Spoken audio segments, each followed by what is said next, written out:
Every single year, there's a handful of players that can just go absolutely nuclear, given their skill, given their opportunity, given a combination of both. This is what this video is meant to represent. These are 6 players that I believe could go to the absolute moon this season in fantasy hockey. This will be a good one. Let's get right into it.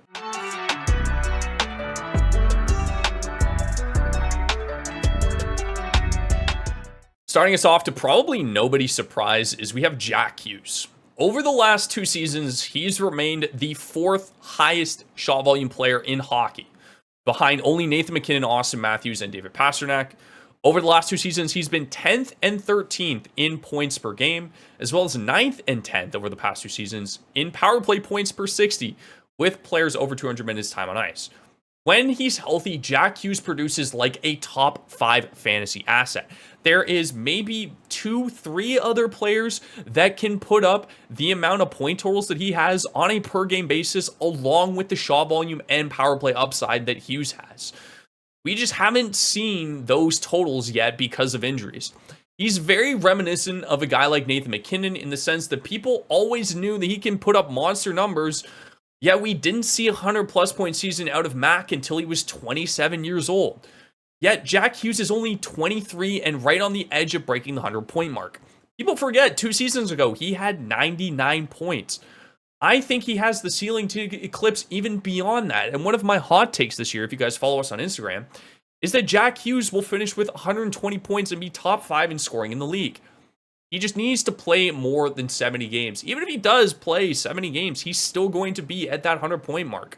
This is a very conservative projection for Jack Hughes, and we've been aware of this because of the injuries. In my opinion, Hughes is absolutely ready to implode. The fact you can get him at the latter half of your draft is absolutely insane to me. I'm so bullish on him. Mike is bullish on him. The whole FP crew is very bullish on him, but we understand that, the injuries are a concern with him. It's just on a per-game basis, Hughes is one of the best players in fantasy hockey, given his shot volume and his point upside, and the fact that he's elite on the power play on top of that. Jack Hughes could absolutely explode this season if he plays over 70 games. Next up, we have Tim Stutzle. Yes, I did see the hit on him by Arbor Jacki. Am I concerned right now? There's no reason to be. He's just going through precautionary kind of measures to see if there's any extent of the injury. I think, again, they just took him out of the game to be safe. We know Timmy took a step back last year, especially in terms of his goal total, but I don't think his ceiling has gone anywhere. Similar to Hughes, he's had the talent to be a 100-point player in the National Hockey League, and he's shown that he can hit over that 90-point mark. But what happened then? Why such a large drop-off in points and goals? So as we dive deeper into the numbers, we see that his 5-on-5 points for 60 was very similar to last season, where he had a very marginal decrease from 2.4 to 2.2 5-on-5 points per 60, which is a good sign that he's producing at 5-on-5. But the big drop-off came from the power play for Timmy. His goals per 60 fell off a cliff from 1.5 in the previous year to 0.2 last season on the power play. And the increase in assists per 60 and decrease in shots per 60 during that time suggests that he's just getting less looks, or he's choosing not to shoot the puck as much when it comes to the power play. I don't know if this was due to the personnel that he was with, or the Sens kind of splitting up, doing like a power play 1, power play 2. I'm very curious to see what Sens fans think in the comments down below, so be sure to let me know. But regardless, every indication out of camp, out of the Sens, is that they're back to a true power play 1. Norris, Batherson, Brady, Timmy, Sanderson have been the guys that have been constantly together all throughout camp. And we've talked about how the Sens went from a top 10 power play the year before to a bottom 10 last year. And so I think if the power play clicks that it should, I think Timmy will have no problem being in that 90-plus point range. He's ready to explode back again. He's talented enough to do so. I wish he shot the puck more. I'm not exactly bullish on the fact that he'll get back to 40 goals, but if he gets 35 and ends with like 95 points, that is an absolute monster year for Timmy, and I'm expecting this guy to go to the moon once Ottawa figures out their power play. It's no secret I'm bullish on Bedard this year, and I'm looking to draft him everywhere I can. Out of every single 18-year-old to play hockey in the National Hockey League, only Crosby and McDavid have scored at a higher rate than Bedard did last season. What is even more crazy is I think that his stat line from last season is just a fraction of who he is as a player. Nobody in the game of hockey can shoot the puck like Connor Bedard can. I've never seen anything like it in my life. The way that he's able to get the puck off in certain areas with the amount of torque and power that he does It's insane to me. He also doesn't shy away from contact in any facet. I've seen clips already with him getting into it with Joel Eriksson from the Minnesota Wild, a big guy, and just, not afraid to get physical with him. And last year shows where he had 54 hits in 68 games played, so he doesn't shy away from contact in any facet as well, which might concern some people, but I actually think there's less cause for concern with injuries going forward with Bedard as he learns how to better protect himself. He's built like Crosby from the waist down. If you've seen pictures of him, he looks like an absolute mutant. And you look at a guy like Braden Point, another good example of a smaller forward who's managed, for the most part, to stay healthy in his entire career in the National Hockey League, outside of that one torn quad that he had in the Leafs playoff series. And Points listed at 5'11", 180. Bedard is listed at 5'10", 185. So very similar, and I'm not at all worried about the fact that he is engaged in contact. He's always been like that. He will always continue to be like that. I think alongside that, and the fact that he gets a major bump in supporting cast this year with guys like Bertuzzi, Teravainen, Taylor Hall, I'm sure, I don't know if he's going to threaten for a scoring title next season like McDavid and Crosby did in their second years, but I'm expecting a huge jump in almost every statistical area in Bedard's game. I think he could easily touch 290 shots. I think he could easily touch the 40 goal mark. I think he could easily be an 80-point player. I think he's going to take a massive, massive jump next season, especially with the team around him getting better. He's going to want more. He's going to be continued to given every single opportunity possible. He's going to continue to play over 20 minutes a night in Chicago. He is the guy. He will be the guy this year and will continue to be the guy from now on. I'm very excited to see him this year. He's going to be an absolute machine. Again, everybody knows I'm a big Matt Boldy fan, and the thing I love most about Matt Boldy is the consistency, and that's honestly what really impresses me with his game.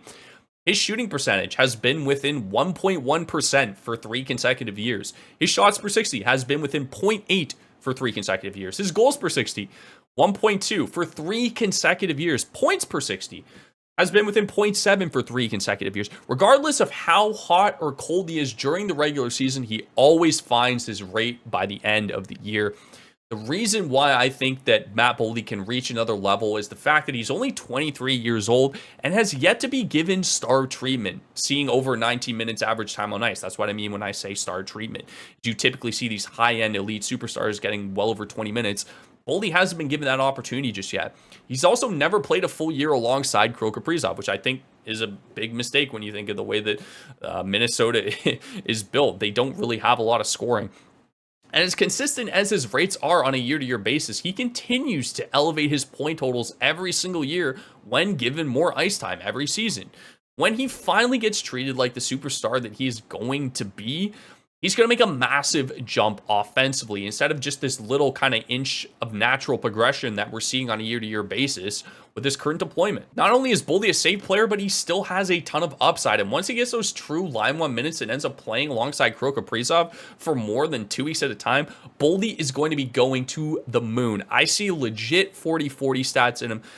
I think he could legitimately have 270 shots with a ton of power play points, as Minnesota is a very good power play team, hence why Kirill Kaprizov's numbers are so elite. Boldy could easily be in that same stratosphere. I don't think he has the upside of being potentially a 9,500 point player, but I could easily see him being a 40-40 guy, maybe even beyond that. Again, given the opportunity to play with Kaprizov, I just really wish it happens this year. If not, he's still a great floor option for you guys. Love Boldy this year, looking to take him in every single draft. There are many players in fantasy hockey that can give you a really high floor while simultaneously still giving you an insane ceiling, especially when it comes to defensemen. Rasmus Dahlin is truly an elite talent in both facets, in fantasy and in real life. And the fact that he's only 23 years old and he's flirting with 60 points while giving you 235 shots, 54 blocks, 195 hits is absolutely insane to me. It's unlikely that he ever has the point ceiling of guys like Makar and Quinn Hughes, just given the fact in which he plays the game at a different way than those two, and he's not as dynamic of a skater. But if he continues to, with the peripherals that he's shown up until this point and what he displayed last season, you could easily see him getting over 15 goals, 75 points, 230 shots, 200 hits, and 150 blocks, which makes him an absolute stud as a defenseman. And with Buffalo's prospects steadily improving, you might even see a jump in his production beyond that, especially with the power play numbers. Dahlin is one of the league's most talented defensemen and will continue to see over 24 minutes average time on ice as he's done in the past 3 seasons. If his peripherals continues at the rate at which we saw last year and he takes a jump in production, he could easily be a top 2 defenseman in fantasy, if not a top 3 defenseman if he isn't already. Finally, guys, Wyatt Johnston. Everybody knows how much hype is surrounding this guy. He scored 24 goals as a 19-year-old and then leveled up as a 20-year-old scoring 32. But can he level up again and jump to 40 this season potentially? I think he does. Let me explain why. In the playoffs, remember when I said earlier about Boldy, how once he plays true line 1 minutes, he will explode? Well, that's exactly what happened to Wyatt Johnston in the playoffs. In 19 games, he finished with 10 goals and 6 assists for 16 points in that time. And that's not even the best part. Wyatt's average time on ice was 20:38 over the course of those 19 games. His shots per 60 stayed relatively the same from what we saw in the regular season, slightly decreasing from 9.3 to 8.7. And his shooting percentage only jumped by around 2.5%. He's now shown at the highest level that he can be an elite goal scorer at the age of only 20. That's still not even the best part, in my opinion. Remember that 32 goal campaign he had last season as a 20-year-old? 26 of them came from even strength. Wyatt was also 8th on the team in power play time on ice last year, as he continuously saw only power play 2 minutes. Most recently in camp, we saw him skating on the line with Ben and Hintz. Mind you, this is with J-Rob being out. I'm not worried at all that Dallas is just going to roll this guy out for 17 minutes a night with the rest of their lineup like they were last year. They are going to prioritize this guy just like they did in the playoffs, and I can't wait to see what this guy is going to be able to do with line 1 power play 1 minutes next year. I think 40 is within his reach. I think 80 points is within his reach. I think the power play totals are going to come up for sure. I'm curious what happens with the shot volume, because if he does end up playing on a line with Jason Robertson, I'm very curious how that affects both players. Even if he does play on a line with J-Rob, I still think 250 shots is well within his range. His hits and block totals aren't crazy good by any means, but that doesn't matter when you're getting a 40-40 guy and somebody that I think could absolutely explode next year at the young age of only 21.